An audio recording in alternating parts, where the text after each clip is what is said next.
It's a new year. Wouldn't you like to get away from it all? Do a little wine tasting, see the sights and tour the Finger Lakes and Niagara Falls, and land your Cessna on the Canadian side. What's involved in that? We'll find out. So let's hop into the pilot's seat and get started.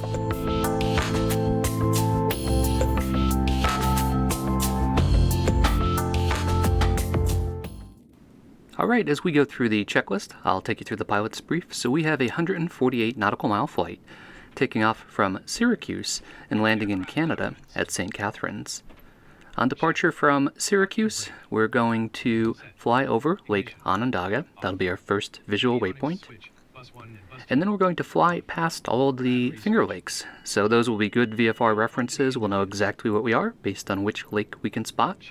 When we get to Genesco, we're going to turn and fly heading 322. Then we're going to maintain that heading until Batavia, so that should be easy to spot. It's also got an airfield, which will be a good visual reference. Then we'll head to Lockport, again, good, easy to spot town, and turn to overfly Niagara Falls. From there we head to Niagara Falls. Now you notice there's restricted space around Niagara Falls. You'll need the Northeast Chart Supplement to see what's involved in flying in that space. The restrictions are pretty straightforward. You have to fly at 3,500 and broadcast intentions on 122.05. The route is a clockwise hold pattern which starts just south of Goat Island and terminates just south of Rainbow Bridge. From the falls we're heading north and then crossing the border, landing on the Canadian side at St. Catharines Airport, which is an untowered field. So what's involved in landing in Canada? AOPA has a good article on it. Pilots need to use the Electronic Advanced Passenger Information System to provide information about the trip and have a valid Department of Homeland Security decal on their aircraft. They also need to contact CanPass prior to takeoff and then phone them when landing. Pilots need to have their passport, pilot certificate, medical certificate, and restricted telephone operator's permit, and passengers just need to have their passport. Lastly, you can't just land anywhere. Your first landing must be at a port of entry so that customs can process you, and usually untowered fields don't have those. However, St. Catharines does. If you've ever driven across the border, you'll know that it's only slightly more complicated than talking to someone at a toll booth. They'll ask you a couple questions around your length of stay and purpose, and you are on your way.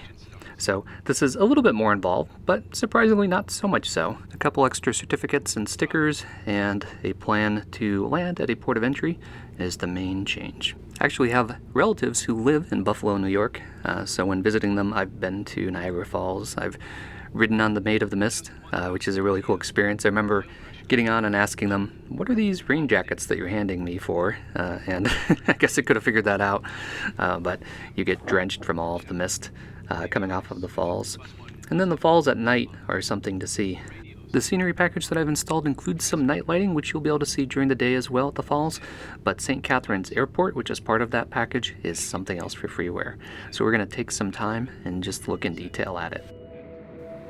The interior of the terminal building has high-res artwork from a wildlife photographer. As we walk around, we've got signs, tickets for festivals, wine tasting tours.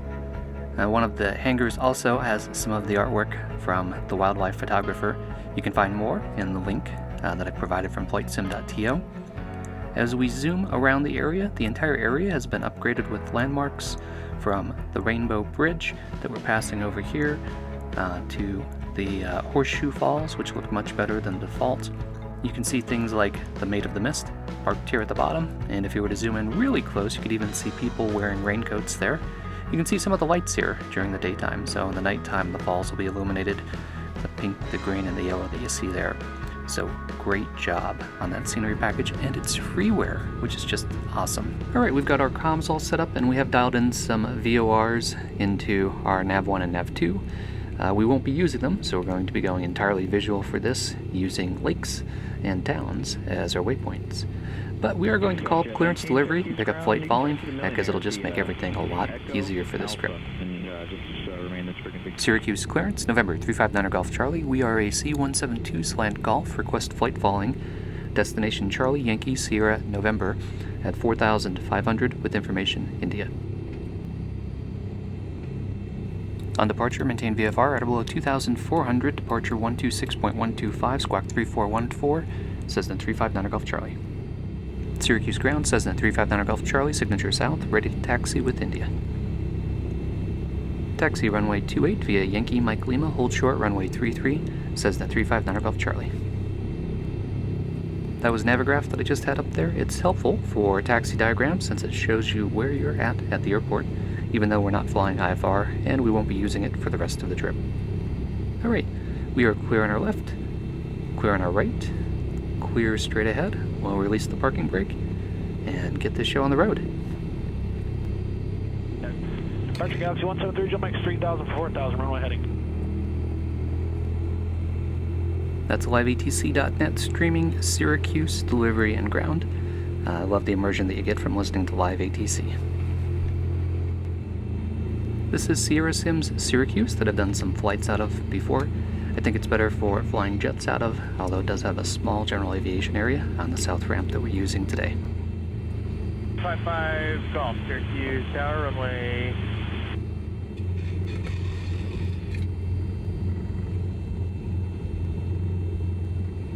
Syracuse ground, Cessna 359 Golf Charlie, holding short runway 33. Cross runway 33, Cessna 359 Golf Charlie.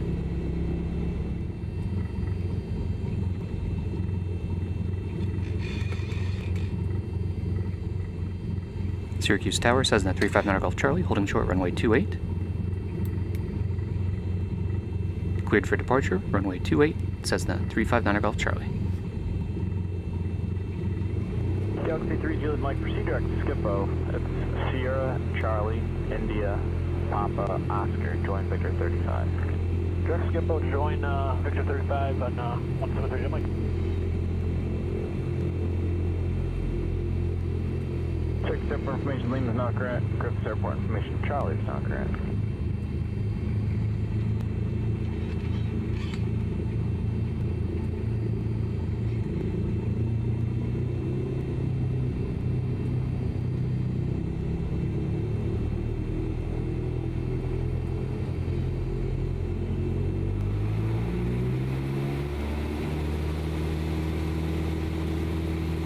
Galaxy 3 Juliet Mike, contact New York Center 133.35, take care.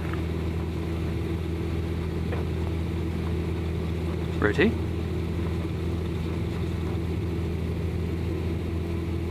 Nice and smooth.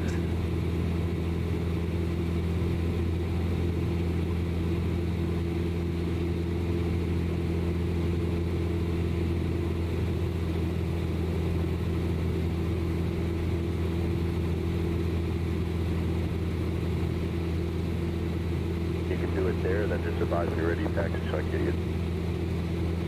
There's some nice photogrammetry around Syracuse. Once we get clear of Syracuse, it'll change to all autogen. I am running with the Google Maps plugin today, so that replaces the Bing photos with the Google satellite photos, which should look a lot better for a trip. 55 Golf, taxi maybe Alpha, main the street to be 50. Correct, thank you. They didn't give us heading restrictions, so we're flying our desired heading, which is 268. That'll take us right past the Finger Lakes. Public 670 they're facing head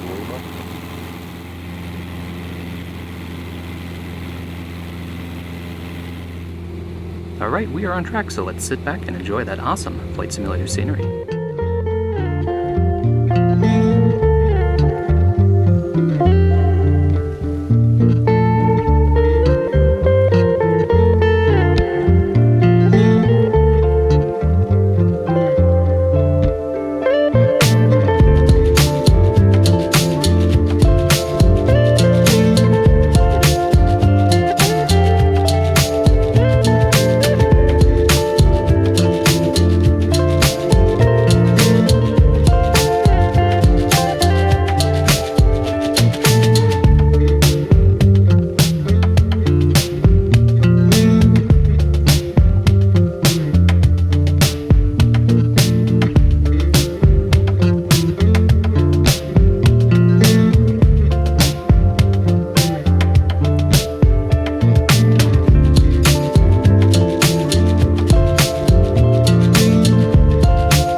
cool, huh? We landed in another country, and it wasn't too hard to get here either.